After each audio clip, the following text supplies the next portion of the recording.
Hi everyone, after giving it a lot of thoughts about which model from my collection to build next, I've decided on the Tamiya Messerschmitt 262 in 1/48 scale. As usual, I'm starting with the cockpit and will keep you updated on the build process as I work on the next parts. I hope you enjoy it, and I would love it if you subscribe. Just click the button below, and if you would like, feel free to leave a constructive criticism or comments there. Here are a few sneak peeks of the finished cockpit. I hope you enjoy it. Let's get started.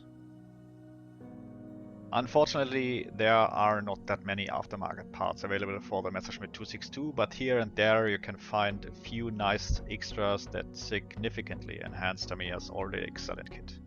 In addition to a 3D printed instrument panel, I also bought some resin wheels and beautiful resin jet engines, which really take the model to the next level. Whether you really need these parts certainly depends on your budget and your personal interests. Resin often has a downside that it requires a lot of touch-up work or doesn't already fit perfectly. Fundamentally, the Tamiya model is perfect. Everything fits together wonderfully, and for just under 30 bucks you get a truly great and easy to build model. After reading the really excellent instruction manual, and let me tell you, you should always do that, just some lessons I learned from older models. I first did a test fit to make sure everything lined up perfectly. And I can honestly say that few kits I have seen so far have been as precise as the Tamiya one. If, however, the manual isn't available, you can view and download a PDF version for free at SCHWALBE.com. Just check this site out, really good stuff. You find all manuals available for every kit. But enough of that, let's move on to the rest of the cockpit builds. Since I wanted to try something new with chipping effects and didn't want to do everything with a brush, I worked with chipping fluid this time. To do this, I first painted everything with a dark primer and then painted all the cockpit parts with matte aluminium. The AK paints are really great, ready to use straight from the bottle, and no thinning is required. Let everything dry for a good 24 hours, then apply the chipping fluid with either a brush or an airbrush and let it dry.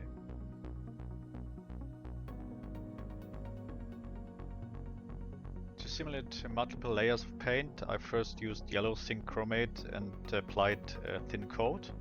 After letting it dry briefly, I reactivated the chipping fluid with warm water to achieve an authentic worn look.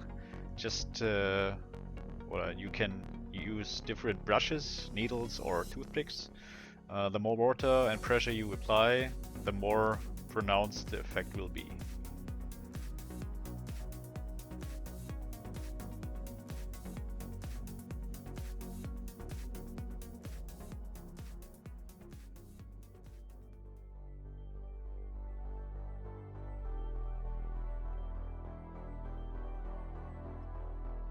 Then apply a coat of clear varnish, and once it is dry, add another coat of chipping fluid followed by the appropriate cockpit colors.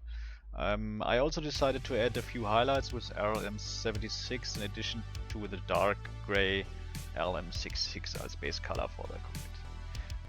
The last time I worked with chipping fluid, I used Tamiya paints, and in my opinion the results were a bit softer and easier to reactivate. However, that could also be due to my chipping fluid, which I deliberately diluted with water to tone down the effect of it.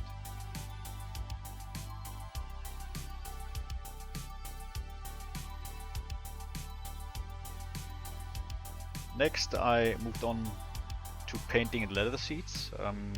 After checking reference pictures, I used 3 colors: dark brown, brown base and rust ochre from a Ammo MIG acrylic colors figures, and built up the layers one by one. I used the wet on wet method and dabbing to achieve the three-dimensional effects. This takes time and shouldn't be done too quickly, otherwise you might smudge the previous layers. If you like, you can also use a retarder to save some time during the process and to create smooth transitions. The effect can be slightly exaggerated here, as washes and weathering steps will soften it slightly.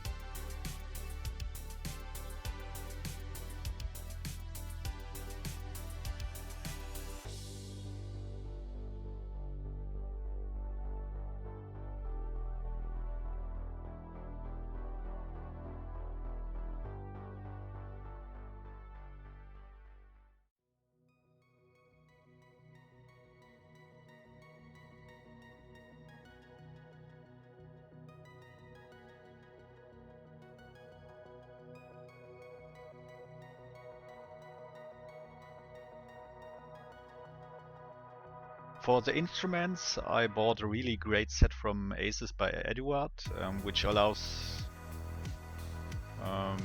perfect 3D effects and fine details without having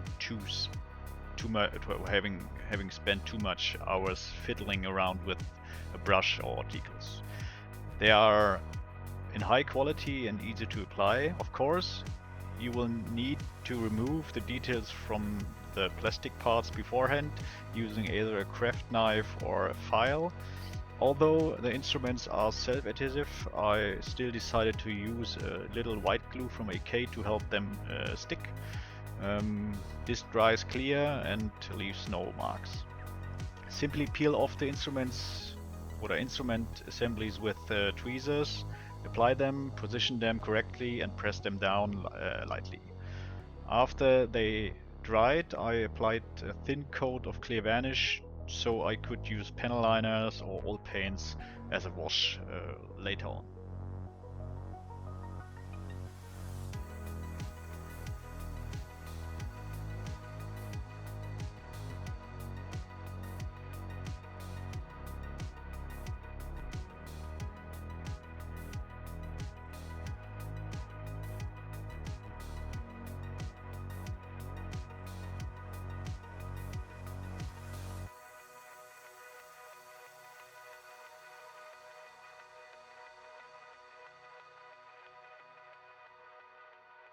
For the seat belts, I also used the Eduard kit from Aces.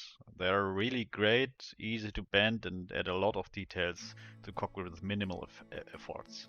You can cut out the photo etched parts with either a craft knife or nail scissors, file them down with a small metal file where necessary, and then bend them into the desired position before attaching them. For this, it's recommended to use either a bending jig or bending tool or very narrow pointed tweezers.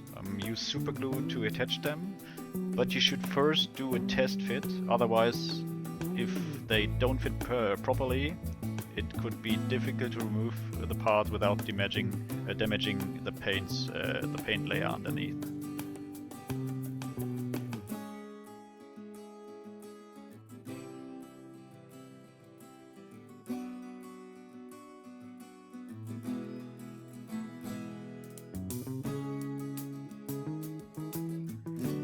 Attaching the photo etch parts requires a lot of patience and delicate touch. Please don't ask me why I'm wearing gloves while doing this. I don't even know why I did it. In a recent comment someone asked me why I didn't use mittens. I think that would have been a bit tricky, but it would have been a challenge. Maybe next time. Once everything has dried thoroughly, you can use a fine brush to paint and highlight a couple of more details. For this, I always recommend using white and red or orange. It makes the model more interesting and it doesn't look so monotonous.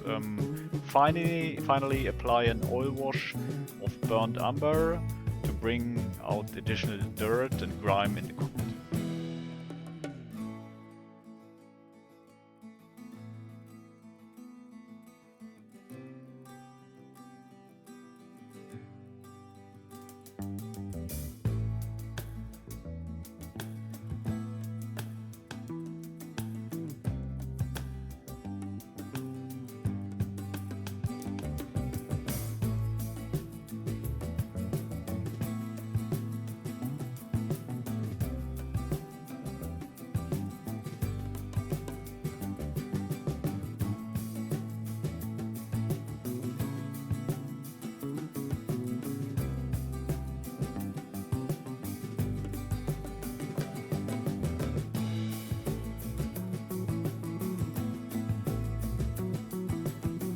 Once everything is completely dry, you can put the pieces together, and I think it should look something like this.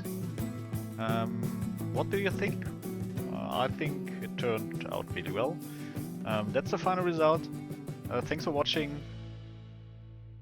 Happy modeling and see you next time.